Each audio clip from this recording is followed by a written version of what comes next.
सारे मटेरियलिस्टिक सुखों का आनंद लेने के बाद भी कभी कभी हमें अपने जीवन में कुछ अधूरा सा, कुछ खाली सा लगता है। समझ नहीं आता अंदर से ये खालीपन क्यों लगता है। हमें ये देखकर और भी दुख होता है कि अपार धन संपत्ति होने के बाद भी हम अपने इस खालीपन को भर नहीं पाते। पैसे से हो सकने वाले हर वो काम करते हैं कि किसी तरह हमारा खालीपन भर पाए, पर सफलता नहीं मिलती। जो लोग भौतिक सुखों से वंचित रहते हैं वो खालीपन को दूर करने के लिए मोह माया के चक्रव्यूह में फंसते चले जाते हैं, और वो लोग जिन्होंने बचपन से ही सारे भौतिक सुख देखे हैं वो खालीपन दूर करने के लिए अध्यात्म से प्रभावित होने लगते हैं।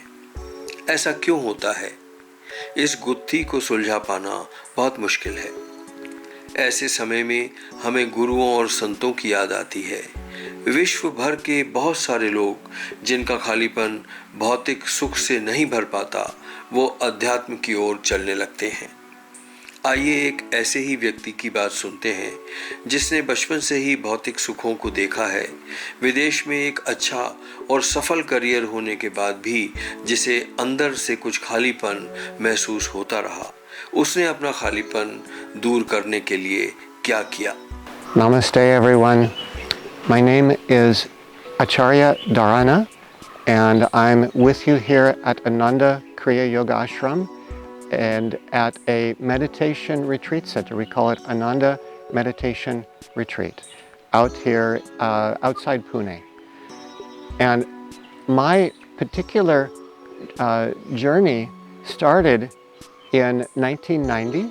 I found these teachings of Yogananda after a career in Silicon Valley. And I fulfilled a lifelong dream and had a very successful career in Silicon Valley. But when I achieved that dream, I realized that there was something empty inside that I had been yearning for. Before that, I had seen a movie that really touched me. It was a movie on the life of Mahatma Gandhi.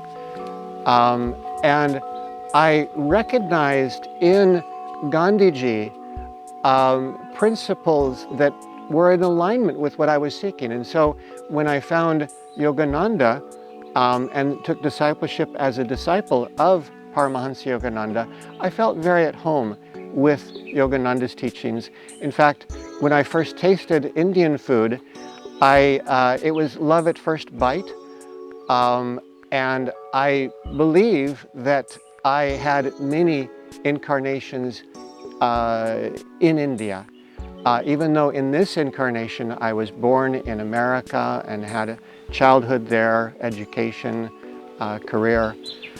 I met Swami Kriyananda also in 1990, and by 1994 I had moved to Italy.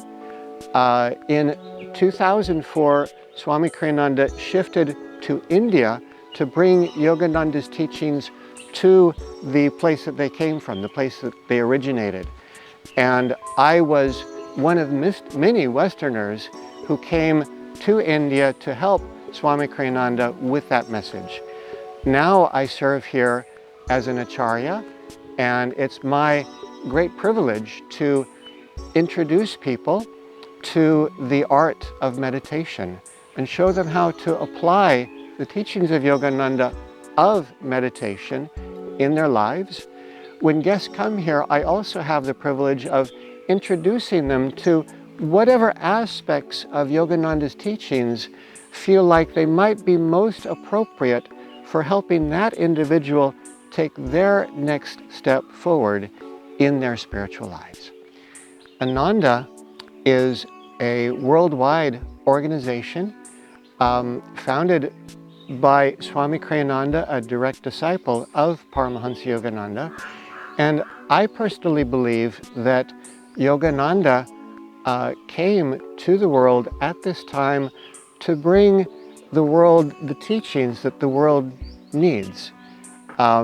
We know in ancient tradition that there are different ages, and Yogananda's gurus, Swami Sri Yukteswar, explained that mankind has entered Dwapara Yuga in 1700, and going into Kali Yuga ages ago, there was an understanding that mankind could not understand both the teachings of how to live outwardly in a practical way, as well as how to live inwardly in a practical spiritual way.